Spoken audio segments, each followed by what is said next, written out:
Ano pa po ang matagal ng patotoo ng Biblia na kapag hindi natin nakontrol ang ating galit ay tiyak na hindi ito magdudulot ng mabuti sa atin.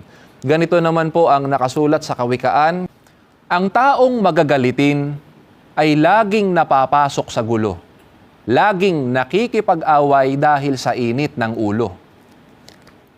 Maraming beses na po tayong nakakita ng ganitong outcome. Sa halip na siya ang kumontrol ng kanyang galit, ay siya ang kinontrol nito. Kaya humahantong lagi sa pakikipag-away at napapasok sa gulo. Noon pa man po ay ganyan na ang pagpapakilala ng Biblia sa taong nagpapadala sa galit. Sa Kawikaan 29:11, ganito naman po ang sinasabi. Kung magalit ang mangmang ay walang patumangga, ngunit ang matalino'y nagpipigil na ang galit niya'y mahalata. Muli po naming nililiwanag, mga ginigiliw naming televiewers, na natural po ang magalit.